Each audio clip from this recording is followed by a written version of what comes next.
Good afternoon, everyone, especially all of you on Facebook. Thank you for joining the MICCI webinar on tourism as a booster to economy recovery. To all our participants today, a big thank you for tuning in to MICCI Facebook live stream. MICCI has been conducting weekly webinar sessions the last 1.5 months on various economic sectors that have been affected by the COVID-19 virus, whether adversely or otherwise. Our moderator for webinar series today is Mr. Murali Ram, Program Director for Think City, a subsidiary of Khazanah National that drives initiatives that contribute towards resilient urban environments in its focus cities. And our two distinguished panelists, Mr. Koo Bulin, General Manager of McAllister's Terraces, who will be speaking on supply, demand, and sustaining the hotel industry, and Ms. Catherine Chua, who's co-owner and manager of Tropical Spice Garden, who will be speaking on the topic, forging a sustainable way forward for tourism. I will leave the moderator to explain further on Mr. Koo and Ms. Chua. Before we start the session, here are a few housekeeping rules. Each speaker has 15 minutes. The Q&A session will be held at the end of all the topics. Please post your questions on Facebook Messenger, and indicate your name and your company, if any, and who the question is directed to. I will now hand the session over to our moderator, Mr. Murali Ram. Murali, it's all yours. Take it from here. Hi, Priscilla. Can you all hear me? Good. All right. Well, welcome everyone to this webinar. First of all, let me explain to you the format. So as Priscilla mentioned, we'll be talking for 10 minutes each. So that's me giving an overview, followed by Mr. Koo and then Catherine. So that will take about 30 minutes. And we want to make this session as interactive as possible. So we'll be taking your questions, and you are free to put in your questions in the chat function. You're on Facebook, I suppose. So just key in your questions, and I will then moderate and ask the questions of our speakers. So it will be almost like a town hall format. Now we expect the webinar to end between 2 and 2:30. So it's 1 to 1.5 hours, no more than 1.5 hours. Okay. So allow me to start, and I will be giving you a little overview of what's happening with the COVID situation, and hopefully that would set the stage for the discussion to come. Right. So this is a piece of work that my team and I did in April. So it's not the most recent, but what's interesting is to see the thinking then and how it's still very much relevant today, 2 months after the initial COVID crisis. So we talk about the new norms after the great lockdown. Malaysia is slowly easing its way out of a lockdown because we adopted a sort of elimination strategy. But we all know what's happening in the States and Brazil and US and India and other parts of the world where the numbers are still increasing. And for a lot of us, work has been transformed from a place of action to an outcome of action. So I don't go to my office anymore. I work from home. And we judge each other's outcome based on our deliverables rather than turning up. Now, the lockdown and the new norms is expected to last until between 2022 and 2025. And this is coming from a science journal, having studied what's happening around the world and the trajectory of the virus. And the new norms we are already seeing, health screenings, hygiene practices everywhere, including in the hotel industry, physical distancing, limited gatherings. We are slowly opening up, but that seems to be all these new SOPs in place. Travel restrictions. Now, this is what has been impacting the hospitality industry the most. And lastly, there's a shift towards new digital interactions and also local experiences. So how can we leverage on what these new shifts are? So I'll take you through them one by one very quickly. So hygiene norms, we all know, handshakes are a matter of the past. We do this namaste and the Wakanda greeting, etc. Some hotels are talking about using UV light machines. I checked into a hotel recently. They even used it for my access card, and then they found that the access card doesn't work. But that's another story. Spacing out. So because people are not inclined to share spaces as much, you can see stadiums now adopting to new norms by having lesser people. So conferences would be, having lesser people. Not to say we don't have it, but we adapt by adopting so that people are spaced out, right? So there'll be new design focus and new limitations of number of people allowed in public spaces like malls, markets, hotels, cinemas, etc., swimming pools, etc.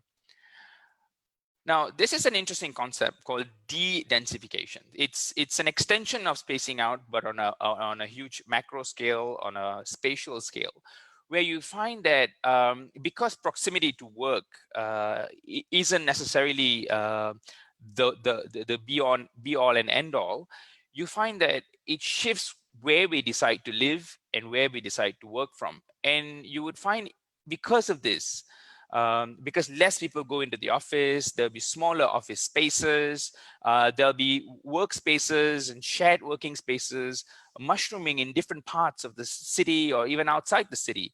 So you'll have increased vacancies of city center offices, commercial spaces, even hotel buildings. We hear a spate of hotels closing. What's going to happen to them? What purpose do we put these old buildings to? And then you will find renewed interest in commercial and residential properties in the suburbs. And this would then lead to an alteration of traditional commuter belts. You would find traffic jams not there anymore in the usual routes, but new places would have traffic jams. There'll be certain shifts. And generally, there'll be an intensification in digital infrastructure in the cities, including the suburbs. Now, hyperlocalism is another extension of that, where you find that people will now think about, okay, how do I support local economies? How do I go local? Buy from the local grocer, support the local hawker, help out the guy who's not had business for a few months, and because of these local economies, you would find that people going on holidays will also shift because of travel restrictions, because of the phobia of getting on a plane, for instance. Although now reports show that plane travel is actually quite safe because of the way the air is ventilated, but nevertheless you have to deal with crowds, you have to deal with airports. So people might instead go on family focused holidays, right, in new destinations, and they'll drive. So there'll be a rise in that sort of movement, and there's a new highway between KL and Penang now. So good luck, Penang. But other than that, there's also this rise in urban farming, consumption of local produce, wellness experiences but localized, and rise of neighborhood businesses. So it's more of a local kind of focus.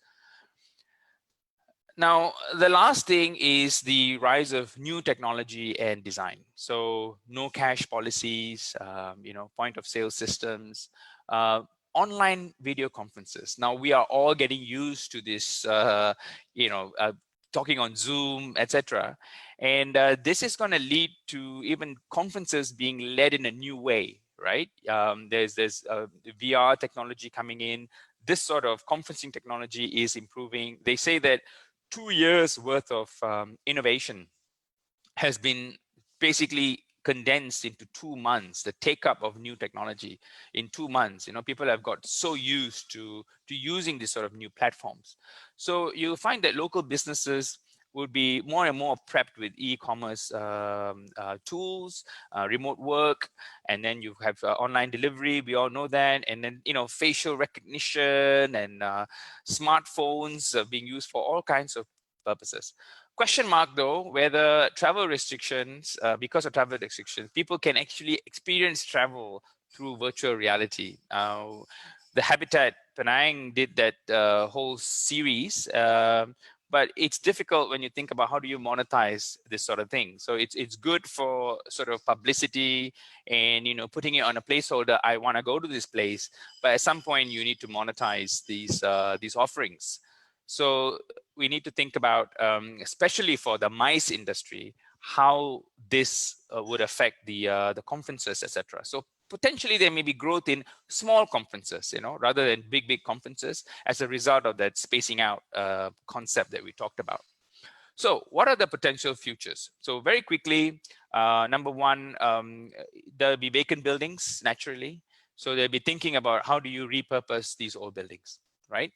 There'll be a rise in urban farming because of supply chain disruptions and people wanting to eat local. There would be high density housing estates reimagined to sort of de-densify them, right? And then there would be new neighborhood parks, etc., so that people don't have to travel all the way to a major park, you know, so you can have improved amenities in residential areas.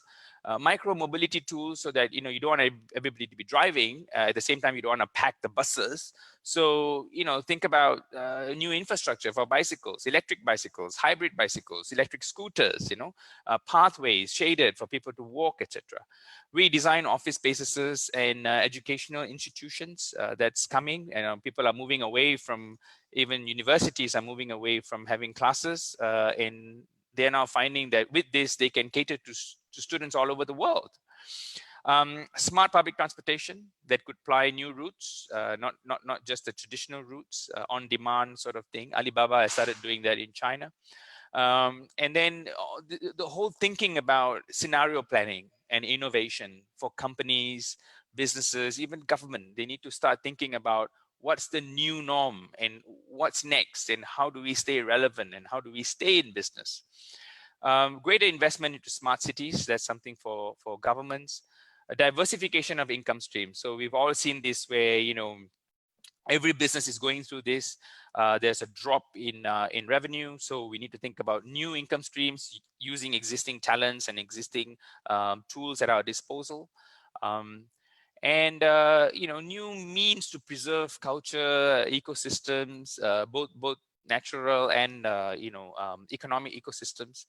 So in terms of tourism products, there's also a need to diversify the means, how we experience places, how we express the arts, novel experiences, you know, experiences in new places, off the beaten track, perhaps. And basically, in terms of Malaysia, it will be thinking about how do we spur domestic tourism within our borders until the borders are open, you know, completely. I don't know, 3 years from now. We need to spur local tourism, local experiences, and how do we incentivize that and how do we encourage it? So these are some of the thinking. So that's my presentation. So I will stop sharing at the moment. Now, if you have any question, as I said, please put it in the chat group. Also, we want to know who's out there. So please, you know, type something, say, hi, I'm from, you know, Sabah or whatever. So we know the reach of this webinar and where people are coming from. Now, the topics are meant to be of general discussion. It's just a coincidence that all three speakers are from Penang. I live in KL, but I'm originally from Penang. And so it gives me great pleasure to introduce our next speaker, which is Mr. Koo Bulim.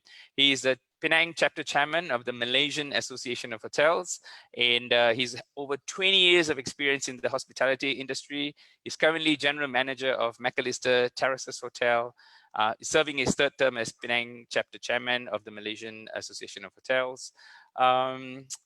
So over to you, Mr. Koo.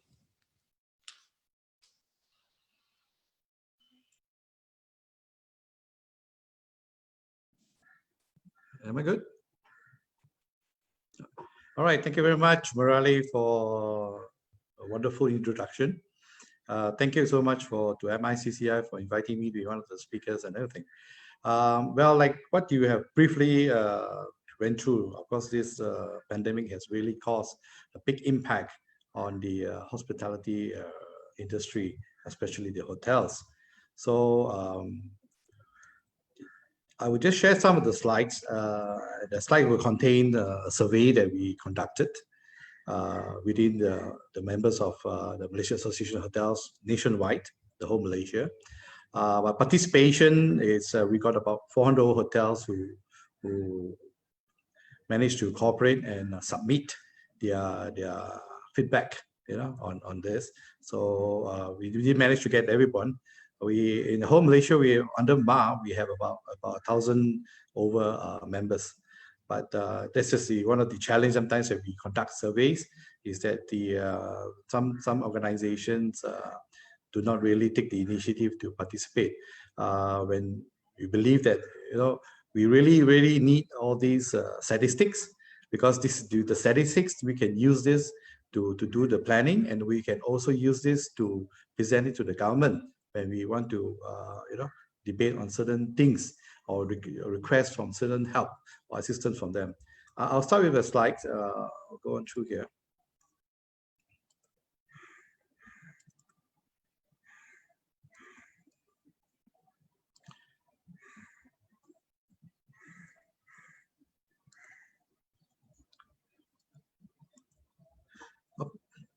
All right, so I say just now the impact of the COVID-19, the pandemic of the COVID-19. Of course, if you can see the restriction of the hotel operations and all, but of course later part, especially the hotels in KL, they only were meant for the frontliners and also for the quarantinees, for those people who were coming back from the overseas and all.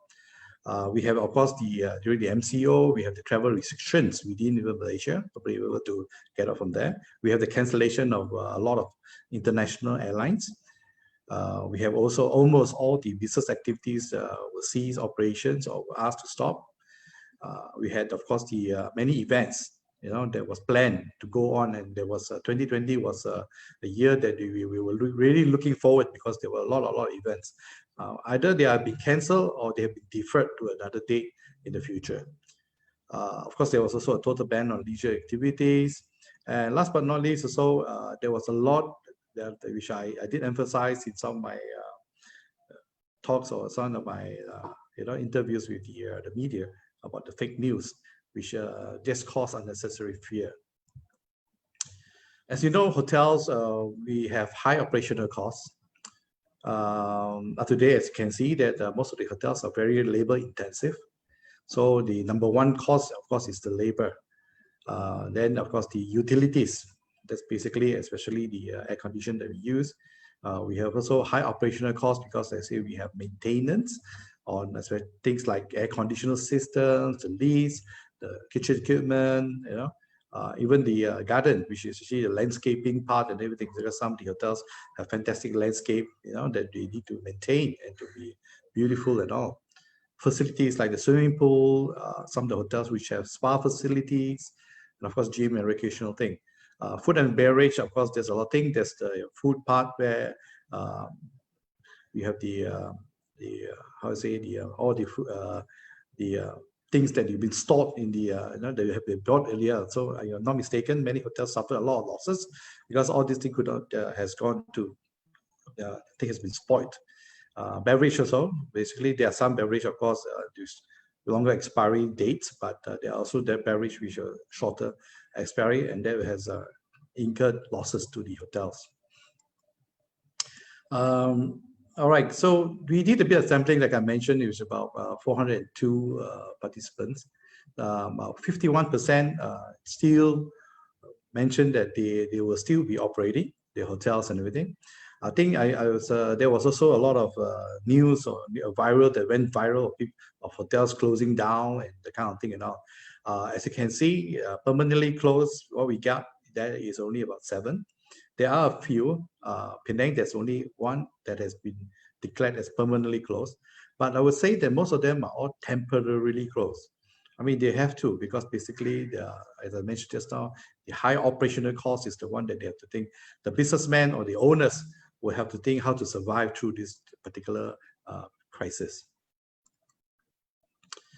Moving forward, of course, the number of rooms, the inventory and everything. So there was a question asked whether they will be reducing. About 37.06% say that they will reduce inventory. of which 24.38%, you reduce more than 50%. Again, you can see that 60% there's no reduction. It's basically, so you can see that the hotels are still confident that once this thing is gone or is passed through this pandemic or under control and all, we will definitely see people start traveling back, and they will definitely need the hotels to provide the accommodations. Of the total reduction of the number of employees, again, as I mentioned just now in my earlier thing, labor is a big challenge for us. And as you know, hotels are pretty labor intensive. And of late, I would say maybe the last 5 years, when we were all seem to be enjoying good occupancy and a big boost in the tourism part, that's one of the reasons why we also saw a lot of new hotels coming up, and which is actually existing now. And that also because of the shortage of the staff and the employees and everything. It's caused an increase in even on their on the salaries and the kind of thing.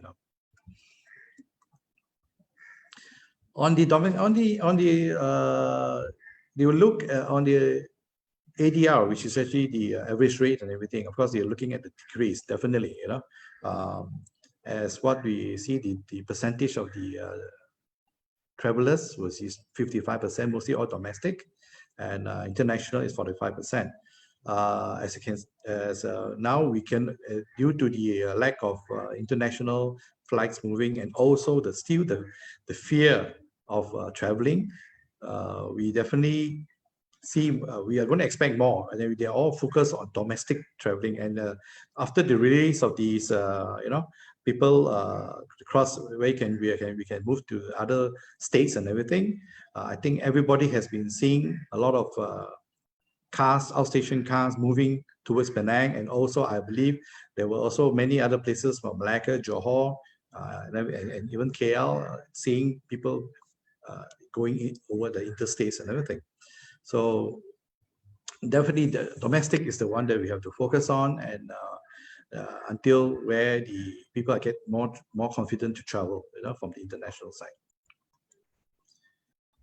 On the future bookings, again, you can see that the next couple of months, of course, we did not, from the response and everything, we do not expect the overall occupancy to go above 30%.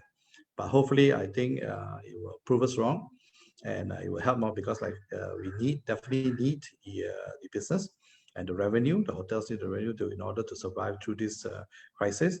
And hopefully, like I said, once the pandemic is controlled, maybe when the vaccine is discovered or whatever, people will definitely be more confident to start moving around. On the dependence on the bookings and everything, as you can see, the industry is still very much OTA. OTA, of course, stands for online travel agents related. So basically 91% of the community are still booking through the hotel rooms through the OTAs. Hotel, of course, we have already, MA have come out with a set of guidelines, and MA has also, Penang has worked together with the Penang state government to come up with a thing. Penang state, I will show you later on the two certification that basically under MA they'll be doing, and also with Penang.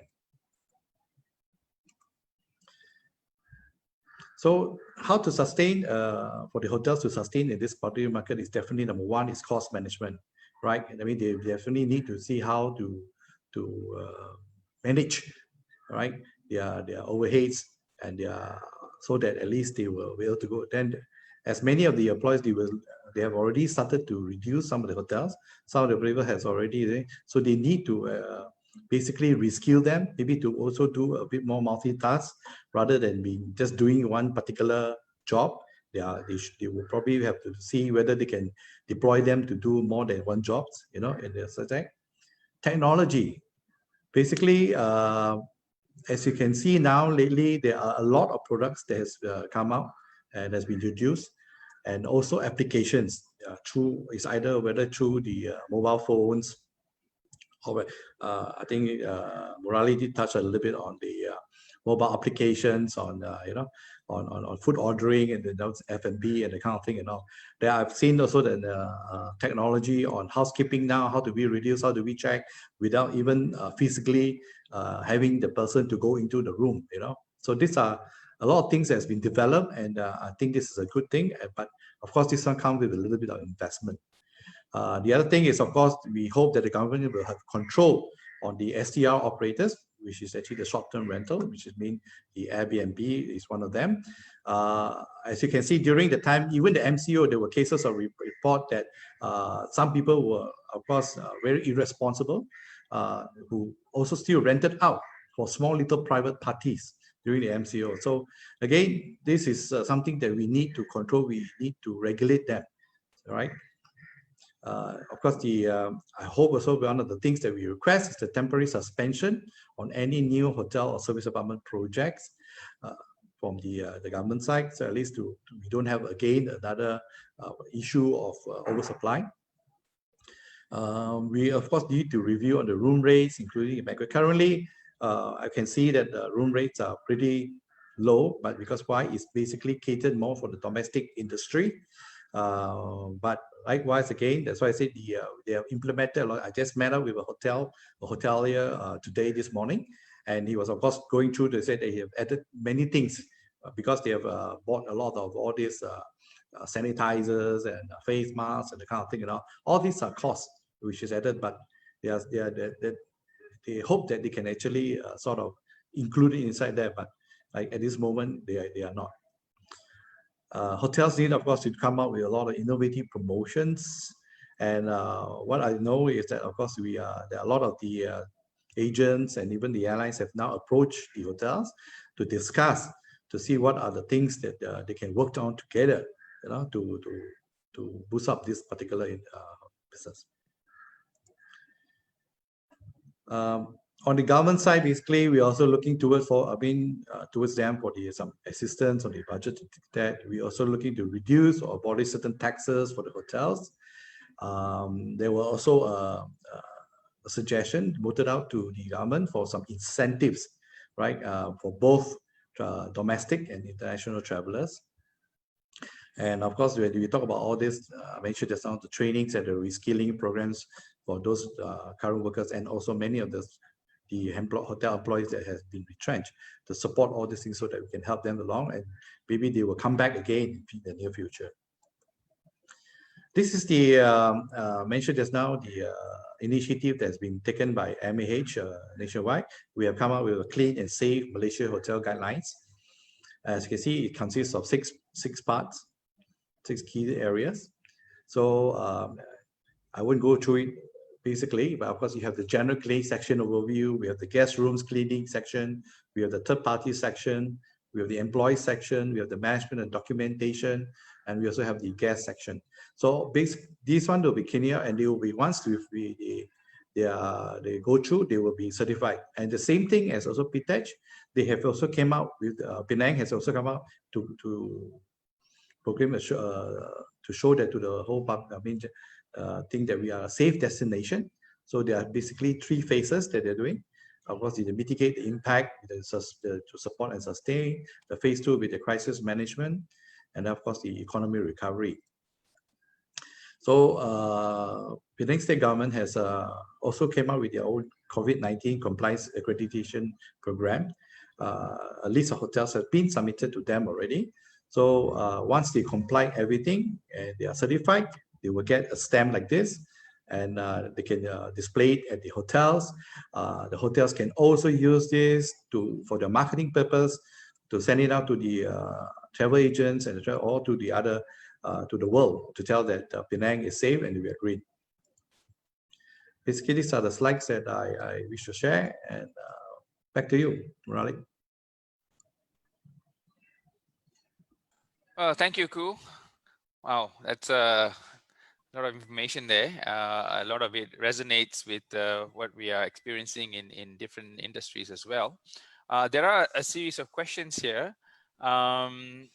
maybe I pose one question to you, and then save the rest for when Catherine comes on board. So the question is, before COVID, usually hotels would give full refunds if there was an early cancellation. Now they give partial or no refund at all. What is the policy on this? All right. Basically, we do not have a policy, actual policy on these things. It's all to each individual hotels and their own management decision. All right. So yes, it's true that previously when I was managing some bigger establishments and all, we do have such an issue where but we will look at the condition, the reason why they have to cancel. So if the management agrees and especially the owners, right, they agree with the management to not charge or whatever, then it's okay. But likewise, I believe that there are a lot of other owners who may not want to agree with this decision, and that's the reason why you have this sort of thing. So as a MAU, we can only advise. We can always advise, but we cannot enforce. That's the thing. All right, fair enough. So it's basically up to the respective hotel and their reputation, etc. All right, next up, can I invite Catherine? Catherine is an old friend from Penang. She co-owns and manages the Tropical Spice Gardens, a sustainable ecotourism project, very famous in Penang and in Malaysia. It's her beloved Eden for the past 15 years. The gardens are for her more than just business, business as usual. It's rather an expression of an ideal lifestyle and culture, living as close to nature as possible and understanding our symbiotic relationship between man and environment. Right, so Catherine is also vice chairperson of the Association of Tourism Attractions of Penang, or in short, ATAP. And she represents them at a state level for tourism industry players. So Catherine, over to you. Hi, Murali, thank you. I like how you said ATAP with such emphasis. So hi everyone from my little office in the Spice Garden, and on behalf of all the attractions in Penang from ATAP, thank you MICCI for the invite and just giving us a little voice to speak. When I was given the title Tourism as a Booster to Economic Recovery, I guess the first impression I had within me was, well, what do we want to recover to? We were going along a certain trajectory as all business in our era of industrialization does. But this whole pandemic has really left a deep impression on me, on many people, especially in the tourism industry. There's the Oxford Economics Institute estimates that tourism could have an impact 6 times greater than that caused by September 11th. And that's a lot, that's a fair deal. I mean, that's huge. And, in the early days of COVID, week by week, as things were unraveling, we were beginning to realize how serious and how far-reaching the ramifications would be. We were, in the beginning days, we were likening it to SARS, to MERS, but not even week by week, it was like day by day, we're realizing we're in much deeper. And the tourism industry, we like to say, got hit first, and we will probably be the last to recover. So it has hit us very hard. And survival has been key. So, in the early days when ATAP were meeting, we were talking, there were real conversations about, are we going to make this? Because of the uncertainty, no one's ever experienced this before. We have no idea. There's no precedent set. How long is this going to take? We experienced the rebound in tourism during SARS, MERS 2003, etc. But was it going to be the same? And if it's going to rebound, how long will it take?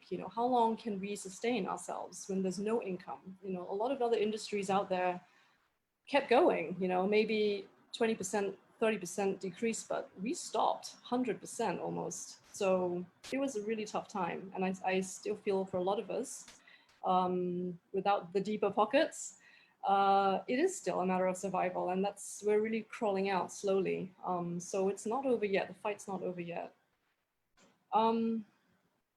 So yeah, so my question was, what do we want to recover to? And I just feel like during this this great pause globally that we went through, everyone slowed down, and I took it as a time to really take stock and reevaluate. And I believe a lot of us did. And I really believe that this is the perfect time to really take stock for Penang, for our identity, and where do we really want tourism to go? Are we satisfied with what the course that tourism was taking before COVID came? It was very much driven by numbers. It was very much driven by, we were evaluated by how many visitor arrivals are coming, how much dollar is being spent here. And those are all reasonable markers. Yes, we are all business people, but there's a lot more things that's at play, and I don't believe just marking numbers is a sustainable way. I believe it will just ultimately lead to collision. There's in this global restock, the Earth recovered. When you look at it from an ecological point of view, China's emissions dropped by huge percentages. All over the world, there were reports of things teeming back to life again, and so it just kind of throws up this question. It threw up the question for me that I don't think we should be resetting and recovering to what we had previously, but we should take this opportunity to forge forward for a more sustainable Penang or Malaysia or nation, tourism in general.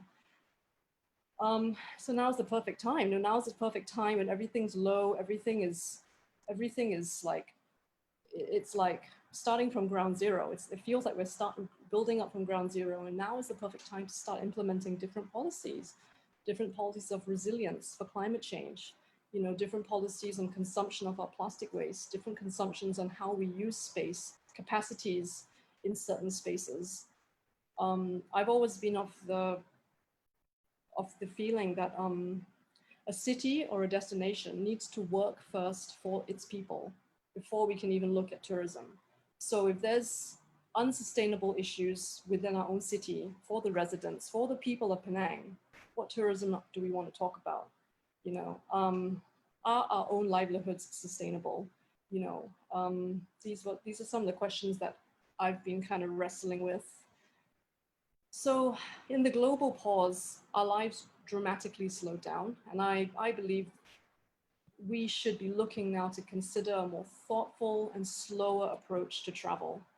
This dashing around, trying to fit in as many cities in one itinerary, port to port, it just, is that the kind of tourism we want? Is that just because they fulfill the number into our state, is that what we want? Are we prepared to accept less? Look at our carrying loads. How many people can Georgetown take without upsetting the flow of work, industry, people? How much capacity can Penang Hill take without, destruction of wildlife, upsetting natural habitats? They're difficult questions to wrestle with, but I think now is the time to look at that. People want more authentic travel, I believe. I'll flash up a few slides later that will also show this, that, especially the younger generation, they are more aware of these issues. They're willing to pay the price to get a more sustainable tourism experience.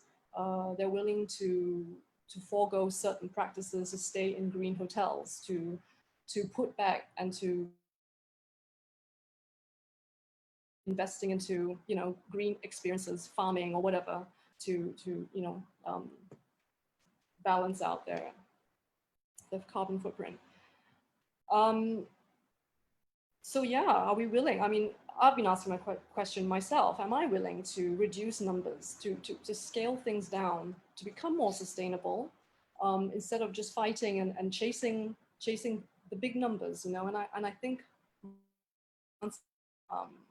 if it means if it means a more sustainable future, you know, a more positive impact, our tourists leaving a more positive impact on our state rather than overcrowding, overpollution, and wildlife habitat loss. If it means my scaling down and everyone scaling down can ensure this, I'm all for it.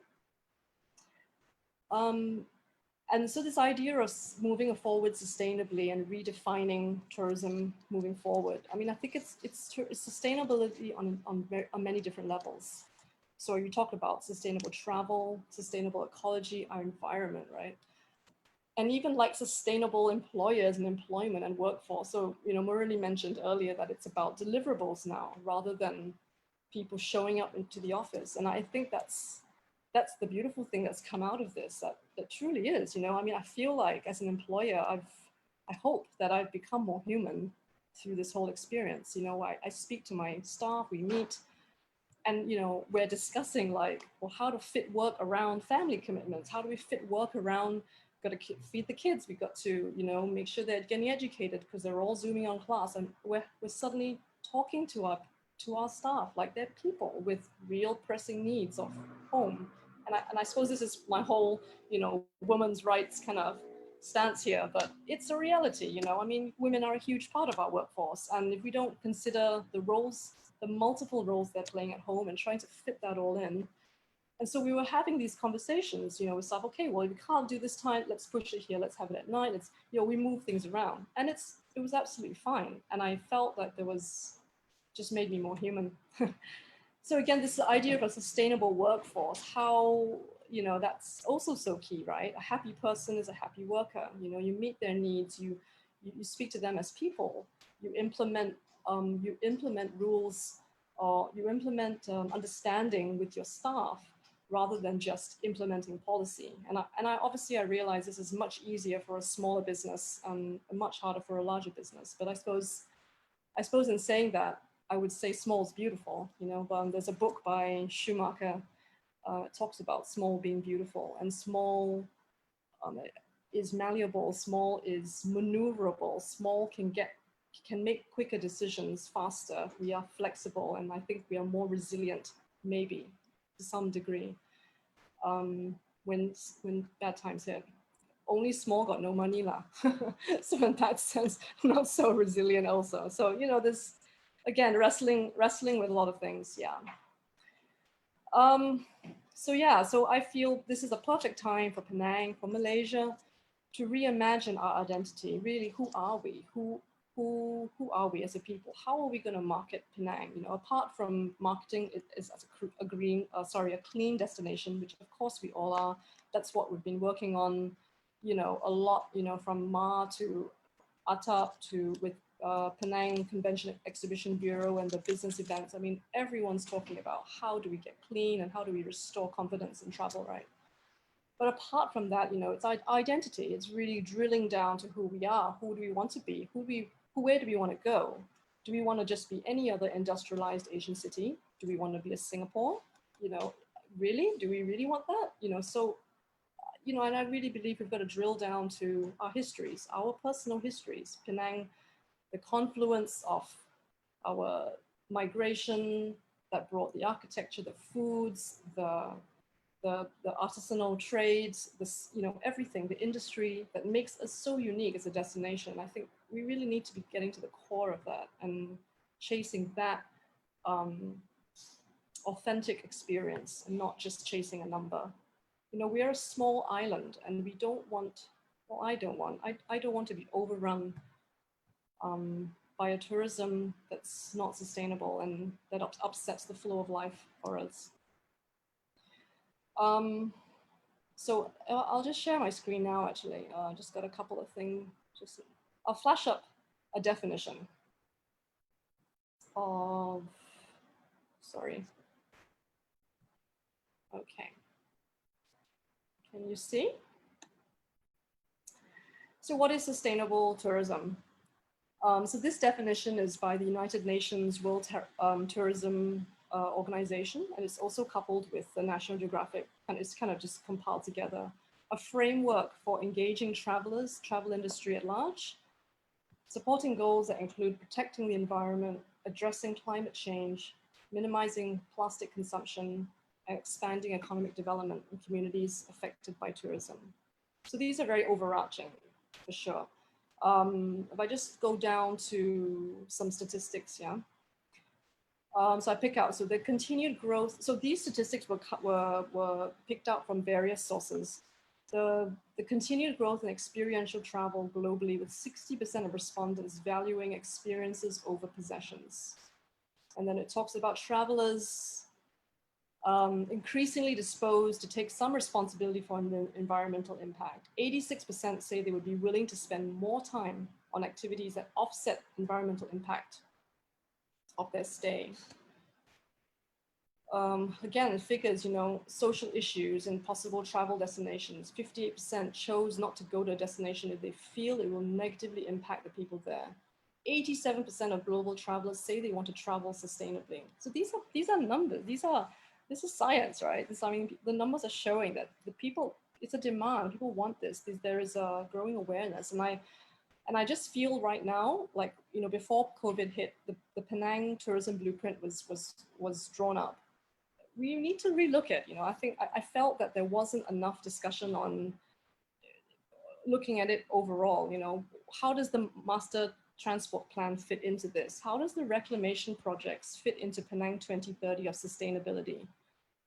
I don't see how, on the one hand, we talk about, there were some lovely little ideas about sustainable projects in tourism, and Penang 2030 as a state vision talks about being a smart green city, but yet we are developing, we are reclaiming like crazy, we are slapping on dual carriageways throughout our hills. I just don't see how. There's a big disconnect here. We're not looking at waste, we're not looking at food security. And so again, that comes back to my point of, if our city and our Penang people are not sustainable in our livelihoods, what sustainable tourism and what tourism are we talking about? We're going to overkill this. We're going to overkill our resources. So why sustainable tourism Penang? Because Penang 2030 has declared it. The outlines are there, and we should really take it seriously and really work towards this. Climate change resilience. There are huge international studies being done that, within 30 years, that's nothing. It's within my lifetime, we're going to see sea level rates increase. And for an island, that's huge, right? If our waters rise 2 meters, we're going to have intense flooding. All the coastal development is gone.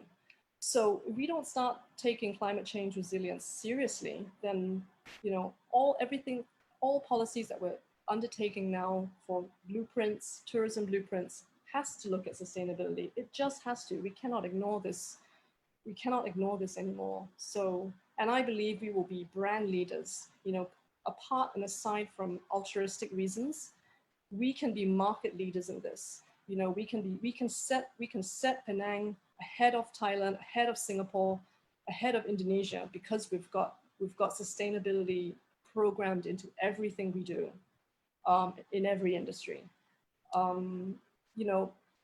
Yeah, I just think there's such a potential there to market lead in this area.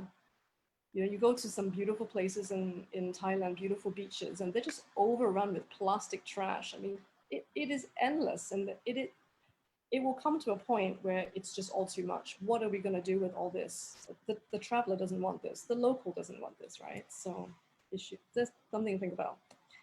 And in closing, you talked about hyper-localism and going back to urban farming, Murali. That is exactly what we've done at the Spice Garden in our recovery campaign. It was all about driving back to basics. It was about shedding off excesses, shedding off what's not necessary, and trying to stay small, trying to maneuver through these times, but also trying to bring it real. It's all about community. It's about our Penang community. It's about going local. Absolutely. That's so this is our Hati Bumi campaign. So yeah, maybe I'll just stop here. Thank you so much.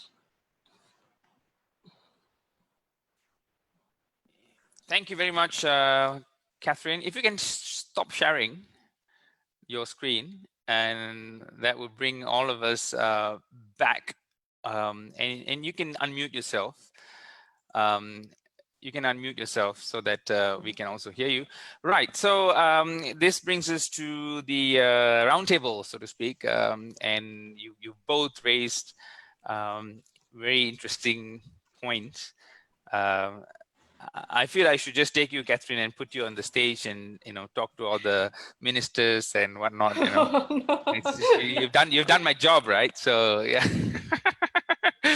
Right. So maybe I will start the ball rolling. I mean, we've got a string of questions, but what interests me, I'll start the ball rolling by something with something that Mr. Koo said earlier. One of the strategies he's suggesting is a freeze on new hotels, on new hotels. Yeah. So how is that looking, and how is that being received, do you think? Basically, of course, this is just a proposal that we have put it up to the government and everything. We just feel that during this crisis and during this time, the government should definitely look into this, because as it is now, tourists will not be, like I said, coming in by the droves, right? We are always the first to be hit, like what Catherine said, and the last to recover. So why not let the existing people, the existing hotels and all, recover first? You see, of course, this definitely for the people who has these projects going on, they also will have to their commitments and the costs. Basically maybe to the contractors or whatever, or they have already maybe taken the loan on the land that they bought, and they have to service or whatever, the kind of things and all. So, I mean, this is just a suggestion, but I think we need to definitely have a balance. We just cannot say that it's one side, but we definitely take this point, consider it, work out the best solution for all, to see how to control the supply at this moment. And then, of course, like I said, we will have to maybe do a bit of forecasting on the demand, and as it goes along, then you only allow these projects to carry on. I think that's a good suggestion.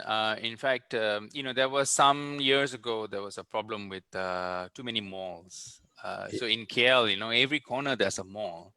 And it's almost like you walk into a mall and it's failing because there's another mall nearby. And eventually this leads to issues of glut and issues of decay and abandoned malls, and it's an eyesore, and it becomes an issue for cities, right? So city managers and state governments need to take stock of what's the available count, so to speak, and then sort of manage it. It's interesting because in the past, it was always more and more and more. So let's have more hotels. Oh, suddenly there's this hotel opening up and that hotel, and then it's like we almost celebrate the fact that we got more hotels, and we celebrate the fact that we've got another 10,000 people visit Penang. But now we really need to rethink that kind of strategy. Yeah, I mean, at the time, if you can see that at one time there was a lot of visitors from China. China was, of course, the Chinese tourists are traveling all over the world. But the time when they were focusing, or maybe a lot of promotion was done on Malaysia, they were coming. Then when they were here, everybody was just complaining, not enough rooms, causing traffic jams, the kind of thing and all. So again, this is I don't know, a chicken and egg thing or whatever, but definitely we need to have always, like I said, maybe a balance, on to the situation and all. Yeah, I mean, this leads back to what Catherine was saying about what is it that we want, right? So if you look at Georgetown, for instance, I mean, you've got narrow roads and everything, and that's the character of the space. That's what people come to see, and that's why we love Georgetown. But over the last 10 years, I think there has been over 200-300% increase in cafes and hotels and boutique hotels, and it's basically driven prices up, and people have left. And so increasingly you get a place where it's less and less culture and less people living there. And so what are you going there to see what, right? Because intangible culture is part of the whole thing. So it's actually interesting that you brought it up, because that's I think that we should really study that, allow the players to recover, and then maybe new investors can come into the space to use up existing stock rather than creating new stock. I'll now ask you, Catherine. You raised a good question about. Actually, you asked more questions than giving answers, really. Sorry. No. These are very, very pertinent questions, really, and we should ask ourselves this. So, how many is enough, right? In the past, I have raised this question about can we have a number for Penang, right? For Georgetown, what is the number? What is the carrying capacity? It's just that we tend not to want to talk about these things because we celebrate numbers. So year on year growth, 10%, 10%, 10% is great, but great for who? Is it great for the city? Is it great for the people? Great for the business, right? So durian farms and it goes on. So in reflection, now that we can build back, what would you suggest as a marker? Because everybody wants some sort of measurement. So now we are starting at, I don't know, 10, 20% of occupancy, so we need to think about it. Anyway, you don't have to answer it now. If it comes to you, you can jump in. Okay, let me now ask some of the questions that have been posed by the public. So what would be the wish list from tourism industry players, whether hotels or attractions, for government to help boost the sector? Short term, 1 year, long term, 5 years. What would you want? How would you want government to support you? Okay, from the hotels, I think we submitted a long wish list to them earlier. Of course, then there's a change of this government. We have the new people coming in again, and then we have to go through the whole process, meeting them again and submitting to them. Of course, like I said, we have to ask from tax incentives, the reduction of tax incentive, some tax incentive or the reduction of the taxes that they've been charged to the hotels and these kind of things. We have also asked for help on the employment, which earlier they did come up with things like about 600 ringgit, which we say that it was not enough because we asked, I think we asked for 1,000 ringgit and to go for a longer duration, the kind of thing, that one of the key other things is that what kind of incentives that we can give to travelers now, domestic and also the international. As I was told that there are some countries now, like for example Thailand or whatever, they have come up with a lot of. We are facing, these are all our competitors within our neighbors and all, Singapore, Thailand, Indonesia. They have also come up with a lot of incentive, a lot of programs, a lot of innovative things to start building up the thing now, the interest for the international markets, and to welcome them back soon, you see. So from the hotel, I mean from the government side again, there's a long list from us, definitely, but it's very difficult for me to go through the whole thing. It's not in it's all in the head at the moment. It's all inside there. Thank you. No problem, Catherine. What about you? What would you need support from the government for attractions to pick up? Yeah, we need business. We need some business. Well, yeah, so we had a chat around the members and everything. I mean, overall, the overall response from my members were, I asked them, so like on a scale of 0 to 10, how helpful has been the government help so far? I think the average answer came back at 6. We can't help but look around to our neighbors, right? Well, what's Singapore doing? What's Hong Kong doing? What's Thailand doing? I mean, the incentives are far-reaching, right? So in Hong Kong, they're subsidizing Hong Kong dollar 8,000 on rentals on properties. So whether you're a big property, small property, it's a flat 8,000. In Singapore, they've taken up 75% of the salaries of tourism industries to be subsidized for 9 months. For you, I mean, that is a government commitment to tourism. I mean, we talk about tourism being a major GDP booster. We talk about tourism being really high up there in the ranking, but honestly, the help doesn't feel like it's being tailored to tourism so much. If we're such a big industry, if we're such a big GDP contributor, there really need to be a little bit more commitment, I think. Thailand just came up. They've got subsidizing up to 40% of hotel accommodation, up to 3,000 baht. Those are numbers. So So from my members, from ATAP, you know, we can scale it down to two things. One would be we need greater assistance on rentals. We have attractions on private property. We have attractions on government properties. For the government ones, we are appealing for a 6-month waiver. They've been given a 3-month deferment, but it's just not enough. Like I said, we're going to be last to recover in this. So we're appealing for a 6-month waiver on rentals. And, you know, like for me, I'm on private property and I can only do so much with my landlord. I mean, he's tried his best to meet us halfway or midway or whatever, but, you know, it's not really that helpful because, you know, business has opened, but most of us are running at 20%, you know, so if you're going to put back my rental fully in this month, next month, it's just not possible. So what can the government do to help subsidize rentals? This is one big thing. Then the other thing was we felt that tourism tax relief wasn't good enough because people, you know, they have to spend first. And we need the government to help put some money in their pockets so that they can spend, and directed spending. So like, can the government throw in some vouchers to go visit, you know, cuti Malaysia? Can they, you know, use that money so that the money is really directed into where the tourism businesses are suffering? So those would be the two main things that we are asking for. I think absolutely. You know, if you give me a voucher of $1,000 and say spend it in Malaysia, then it's up to me, right? Whether to spend it at Khoo's place or Catherine's place. Yeah. So, yeah, but you know, at least there's money coming in, which is great. Now, there's an interesting comment here from Freddie. He says we need to look at the hotel industry as a cog in the bigger industry.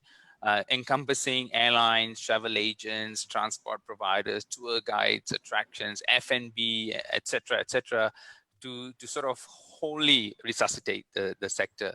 But now we need to focus on how do we increase the pie to contribute towards meeting fixed overheads, etc. To at least survive rather than to profit. So he says, you know, so maybe there are more stakeholders to talk to outside just the hotel industry. But of course, we've got MAM, we've got ATA, and of course, we need to bring the government stakeholders onto the table. Now, so you suggested, so somebody asked, what do you suggest as innovative packages? Other than dishing out cash. So what else can the government do? Obviously, the government is strained, right? They can't keep on giving out cash, but truly there has to be some sort of incentive driven to get people out there to go visit locals. And this can be done both by the federal government as well as the state government, you know, so that, and then there's this talk about bubbles. So I just heard yesterday, I think there was a report that Malaysia's opened the door to 6 countries now. 5, is it? So Singapore, Australia, New Zealand, South Korea, and Japan, if I'm not mistaken. So how do we then reach out to these guys and you know, work within this sort of travel bubble sort of thing to help resuscitate the sector? Any comments from you guys? Yeah, I mean, definitely the green travel bubble has to be looked at, right? I mean, we're going to be living with this COVID for a few years yet, so we need to just work around it. And yeah, we need to work with green state bubbles. That's something ATAP have been pushing for from very early days. You know, when the Australia, New Zealand bubble was talked about, we were like, yes, that's great. And, you know, so I think that it's been mooted about these 6 nations that may start to open their borders soon to us. So those are all things we should definitely be looking at. In terms of innovative packages, you know, I mean, something that we need to get creative. Like, what about working with local nationals here? You know, I mean, they've kind of kept going, right? Like tourism came to a standstill, they kind of kept going. Can they be incentivized to come out, you know, their workforce to come out, do their team building locally, do workforce visits, something, you know, I mean, again, it's it's Penang supporting Penang, it's local supporting local. So it's looking at all the industries locally and seeing how they can help and help each other. So it's that real kind of looking at every industry and seeing how they can help each other. Good. Yeah, talking about this travel bubble, of course, this was actually proposed and by YBO, our Penang State Exco for Tourism. Much earlier, I can remember there was a bit short time back. He was pushing for it, proposing and suggesting it to the Ministry of Tourism to consider this. So I think it's a good move. I think yesterday, yeah, I heard the same news through the radio. Basically, of course, it says they are considering the 5 countries, and of course, Singapore will be the first priority to open up soon. Again, I mean that will be once we have this grain status among these two and the understanding and everything, it'll be good for them to start moving and to travel also. So again, will be something initiative of the G2G, where they will have to probably come to an agreement on this part. I think one of the challenge here we are having now is because, as I mentioned just now, of course, I try to stay out of a bit of politics, but because of the change of the top people at the ministry, right? This has also caused a little bit of delay, and because they have their own ideas, they have their own ways of maybe thinking they're able to help the country go through this current crisis and to recover from it and all. So that's one of the challenges that we are facing now from them. Oh, I think this question would be directed to you. There are a number of questions asking about Airbnb.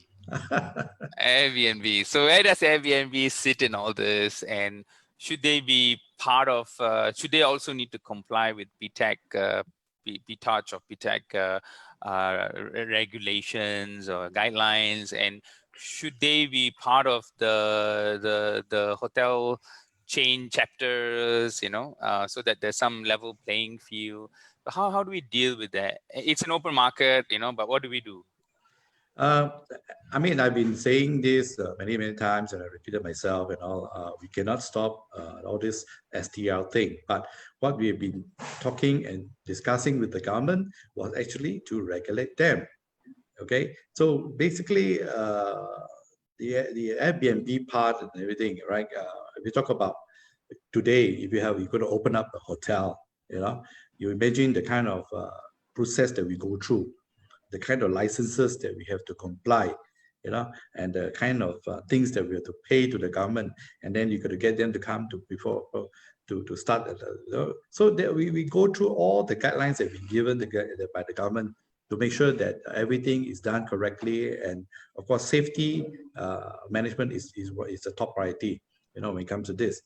Airbnb, the thing is that a lot of them is because if you have an apartment or a property and everything, a lot of people just install air cons, put them some neat clean bed sheets, and that's it. They start advertising, So there are some who are very responsible owners who are doing it correctly, but there are a lot of the owners who actually rent it out to agents. Okay, and basically these agents, this is where I would say I doubt some of them are taking all the correct measures of doing it all. We've been pushing the government to regulate them, to definitely have to make sure that at least they follow guidelines. At this moment, up to today, they are unable to do so, right? And I was told that the Ministry of Tourism plus also Ministry of the Housing or whatever, at one stage they were pushing the ball to each other and things like that. So it's still an ongoing challenge. If it's a commercial building, basically like a service apartment, fine, because that it's actually built for sort of targeted for this kind of market. But imagine that you have your neighbor in a housing estate, turning his property into a Airbnb, and you every day, every now and then you have a new neighbor within the week or so.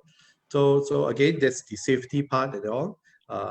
Where you don't know what are the risks that you are going to face, on the part. So it's a constant thing. I was told that the Airbnb has sort of even set up an association, on the part. But Yeah, you may can set up. I don't know how they did it, but as of today, I can tell you that the all the this particular services has not been recognized officially by the government. It's not been regulated yet. Okay. Yeah, absolutely. I think ultimately the city government has to play a stricter role in enforcement, right? So if it's residential, it's residential, Yeah. you know, that sort of Mhm. thing, you know. And it goes to the same thing. If it's not Airbnb, it will be some temple. You can't sleep at night, right? So there you go. Yeah. So right, I think we're mostly done with all the questions, but for the sake of um, we'll just keep it alive for another 5 to 10 minutes, and then we can draw this session to a close. Maybe I will start by referring to something what Catherine said. Catherine, I apologize beforehand, but I have to correct what you said just now. You say we are but just a small island, and this is a common misconception because we are an island and also a strip of land 2.5 size of the island on the other side of the strait. In how do we sort of de-densify tourism products? You know, how do we balance out attractions between island and mainland? Is this part of any strategy that the tourism industry is looking at with the new master plan and all that? Wow, yeah, I mean, off the cuff, I can't remember the exact things that were talked about for the tourism master plan for mainland. But as a general dialogue, I've been hearing state government talking about economic boosters for the mainland, and I'm just, so my feeling is like, yeah, so if there's this need to stimulate, why are we reclaiming 3 islands at the bottom of this little island? Is it necessary? There's all this land on the mainland. Let's look there. You've already set it as a directive for it to develop, purpose of, creating industry there. The character of our island is, how much more industrialized do we need to get when there's still land? I mean, so these are just like my little kind of layman observations, and so I don't know. Maybe Anyway, I'll help you there. You guys were involved in the drawing up of the tourism master plan. I think both your associations. Well, we were one of many voices. Yeah. We my were all consulted. Yeah. So my Yeah, question there is was. this. My question is this. So, how does this change that? The COVID situation, and now that you have these issues with tourism numbers and the need to, how does that change anything with regard to the master plan? Do we need to relook at it? I mean, in my opinion, yeah, I think so too. Yeah, I think so too. I mean, the time when, of course, we're with the idea of putting out this master plan by PITEJ, the office, and also, of course, it's the one of the thing that YBO was really looking forward to, in carrying out taking Penang to the next level. So that's the reason why I think all this thing was drawn out and planned out to take Penang to the thing. But of course, like what you said, this COVID-19 is like it's like a boxing match where you have a blinded left hook or something like that, and it knocks you out, sort of kind of thing. You didn't expect that the sucker punch coming in, So yeah, definitely that's why I said when you face with such a thing, you probably need to go back to your drawing boards and to relook and see how do we change, or how do we readapt to this, and how do we go forward again on this on the path. That's my opinion. Yeah. Catherine? Yeah, definitely. Destination resilience is going to be a major thing, right? From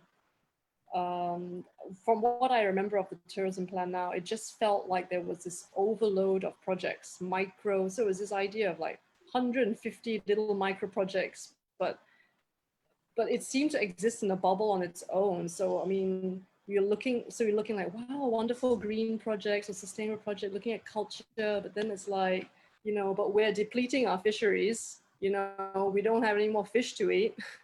We're destroying this, that, and the other. So it felt like disconnected from the reality of other policies that are being put in place for the island and other things that are happening. So I felt very disconnected. And it didn't really feel like there was an overarching plan. Like we need macro, we need foresight, we need vision. And I felt that the plan lacked that.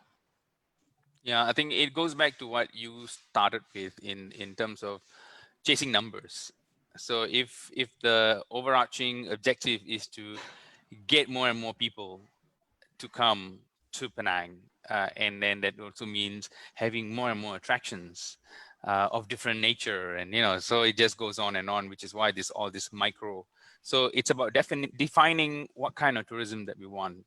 So when you say sustainable tourism, what do you mean? Do you mean is a tourism sustainable to the city, or tourism sustainable for business? So all these things that we need to resolve beforehand. Let me jump in and ask you another question about what is your view on the cruise ship industry? Now that I think that we haven't had a cruise ship, right? In the last 3-4 months, it's been really quiet. So I know it's very difficult. A lot of tourism industry, they benefit from the tourist arrivals of the cruise ship. And now that you don't have them, and you're not going to have them for another 6 months, maybe up to a year, we don't know. Or should we talk about cruise ship bubbles, or rather travel bubbles using the cruise ships? So what do you make of this? What's your view on when you build back new? How should we treat the tourism industry? I mean, the cruise ship industry. I'm digging a hole here for myself. yeah. Oh, it's a hard one, I know. And it's I mean, there were all these plans for expansion, double berths, so huge, massive liners can come in and like, oh, okay.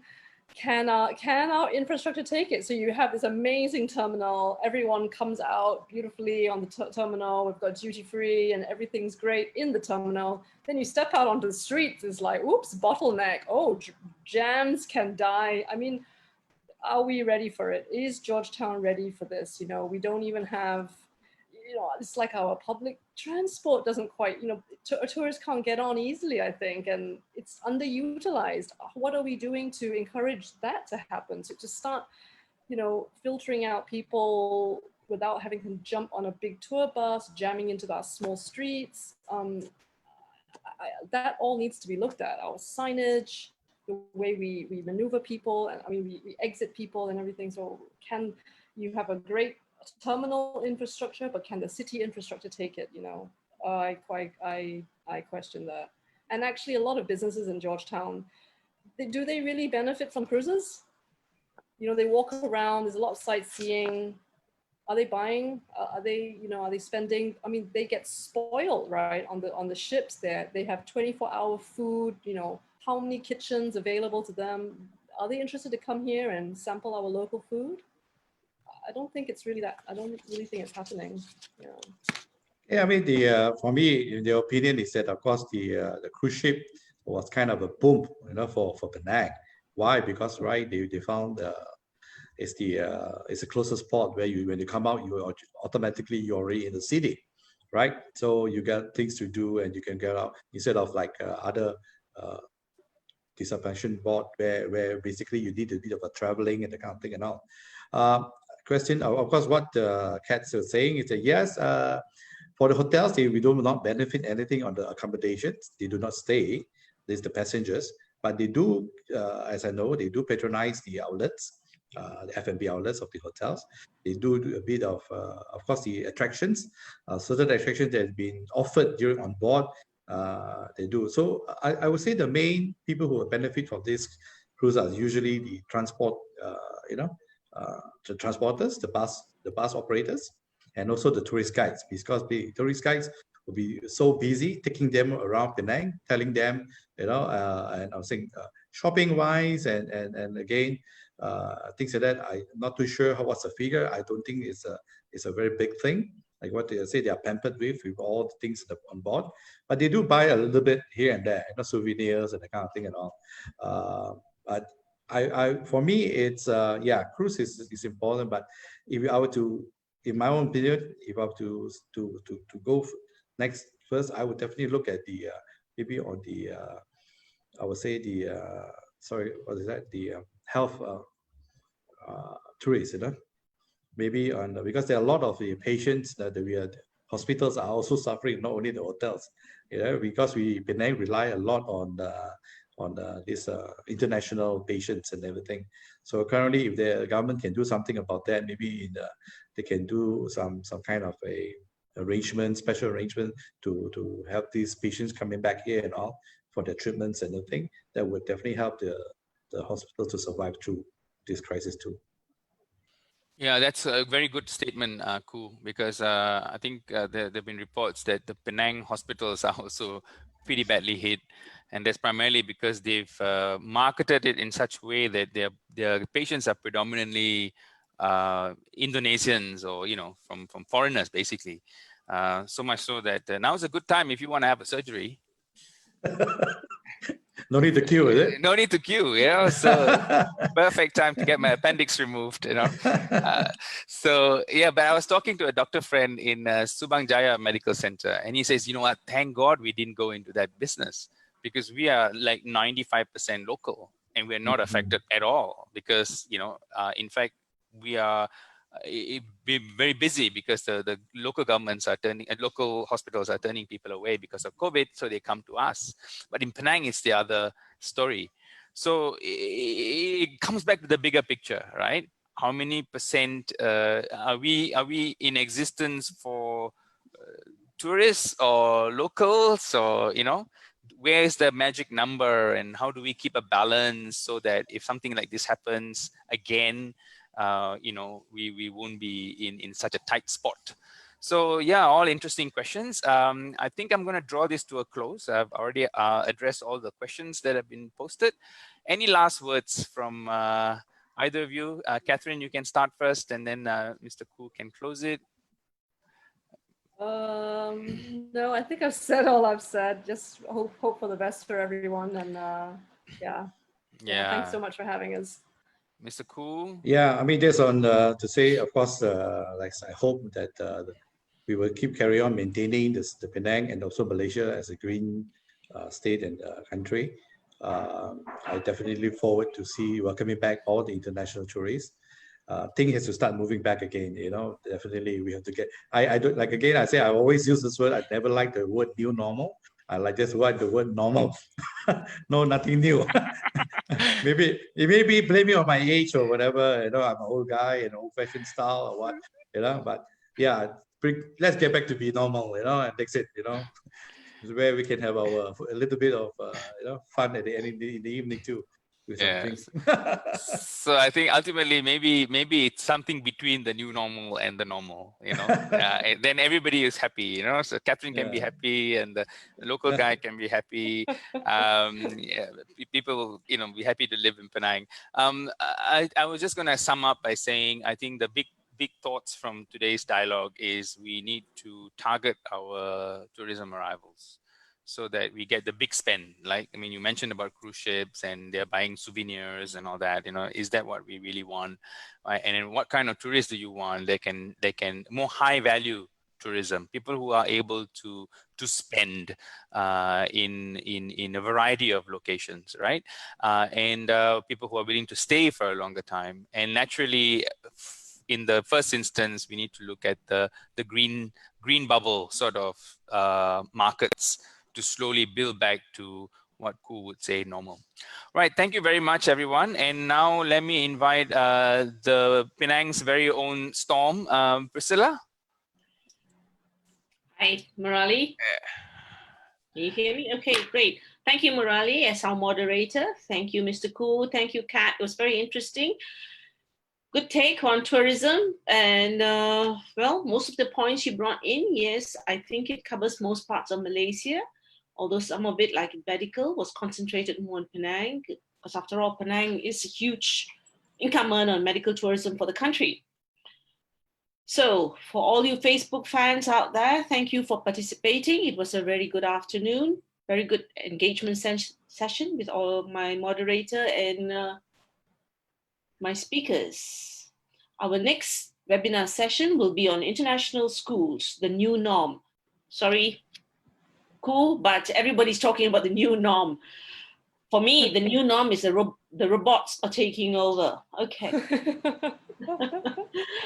I know when we watch those movies way back when, we always thought that, okay, no, robots can never take over. They can't think for you, but looks like they are doing it. Take care. Stay safe. I know I'll meet you, Kat. I know I'll meet you, Cool. And Murali, we'll be in touch. Thank you again, everybody. Bye. Bye. Thank